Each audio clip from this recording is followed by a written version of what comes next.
ಕಾಫಿನಾಡಲೊಂದು ಅಮಾನವೀಯ ಘಟನೆ. ಕೌಟುಂಬಿಕ ಕಲಹಕ್ಕೆ ನಾಡು ಬಂದೂಕಿನಿಂದ ಮೂವರು ಹತ್ಯೆ ಮಾಡಿ ತಾನು ಕೂಡ ಆತ್ಮಹತ್ಯೆ ಮಾಡಿಕೊಂಡ ಘಟನೆ.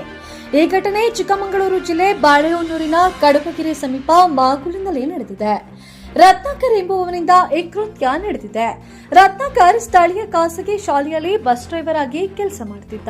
ಈತನನ್ನು ಹೆಂಡತಿ ಬಿಟ್ಟು 2 ವರ್ಷಗಳಾಗಿವೆ. ಸದ್ಯ ಬೆಂಗಳೂರಿನಲ್ಲಿ ಕೆಲಸ ಮಾಡಿಕೊಂಡಿರುವ ಸ್ವಾತಿ ಇಂದು ಹೆಂಡತಿಯ ಮನೆಗೆ ಬಂದ ರತ್ನಾಕರ್ ಅತ್ತೆ ನಾದಿನಿ ಮತ್ತು ತನ್ನ ಮಗಳನ್ನ ಕೊಂದು ನಾದಿನಿಯ ಗಂಡ ಅವಿನಾಶ್ ಕಾಲಿಗೂ ಕೂಡ ಗುಂಡನ್ನ ಹಾರಿಸಿದ್ದಾನೆ.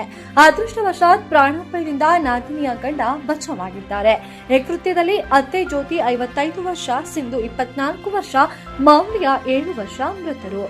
ಬಾಳೆಹೊನ್ನೂರು ಪೊಲೀಸರು ಸ್ಥಳಕ್ಕೆ ಭೇಟಿ ನೀಡಿ ಪರಿಶೀಲನೆಯನ್ನು ನಡೆಸಿದ್ದಾರೆ.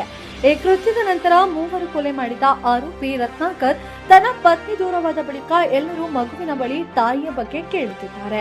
ಆದರೆ ಆಕೆ ಬಿಟ್ಟು ಹೋಗಿ 2 ವರ್ಷ ಆಗಿದೆ. ನನ್ನ ಕುಟುಂಬದವರಿಗೂ ಯಾರಿಗೂ ಕೂಡ ತಿಳಿಸದೆ ಈ ನಿರ್ಧಾರವನ್ನ ಮಾಡಿರುತ್ತೇನೆ ಎಂದು 47 ಸೆಕೆಂಡ್ಗಳ ವಿಡಿಯೋ ಮಾಡಿ ಆರೋಪಿ ರತ್ನಾಕರನು ಮನೆಯ ಹಿಂಭಾಗದಲ್ಲಿ ಆತ್ಮಹತ್ಯೆಗೆ ಶರಣಾಗಿದ್ದಾನೆ.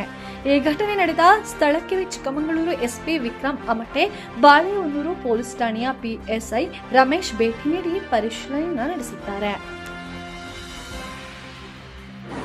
ನನ್ನ ಆತ್ಮೀಯ ಸ್ನೇಹಿತರೆ, ನನ್ನ ಕುಟುಂಬದವರು, ನನ್ನ ತಂಗಿ, ಭಾವ ಎಲ್ಲರಿಗೂ ನಾನು ಹೇಳ್ದೇನೆ ನನ್ನ ನಿರ್ಧಾರನ ನಾನು ತಗೊಳ್ತಿದ್ದೀನಿ. ನನ್ನ ಮನೆಯವರು ನನಗೆ ಮೋಸ ಮಾಡಿ ಹೋಗಿ 2 ವರ್ಷ ಆಯಿತು. ಕೊನೆಗೆ ಪಾಪನು ಬೇಡ ಅಂತ ಬಿಟ್ಟರು. ಪಾಪನು ನಾನೇ ನೋಡ್ಕೊತಿದ್ದೀನಿ.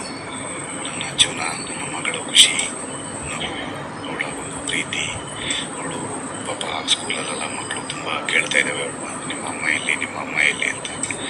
ಅವಳು ನನಗೆ ಗೊತ್ತಿಲ್ದಂಗೆ ಆಲ್ಬಮಿಂದ ಫೋಟೋ ತಣಾಗಿ ಎಲ್ಲರಿಗೂ ತೋರಿಸಿದ್ರು, ನಮ್ಮ ಅಮ್ಮ ಇವಳೆ ಅಂತ. ತುಂಬ ಸರಿ ಬೇಜಾರು ಮಾಡ್ಕೊಳ್ತಾರೆ. ಪಾಪ ಎಲ್ಲರೂ ನಿಮ್ಮ ಅಮ್ಮ ಎಲ್ಲಿ ಅಂತ ಕೇಳ್ತಾರೆ.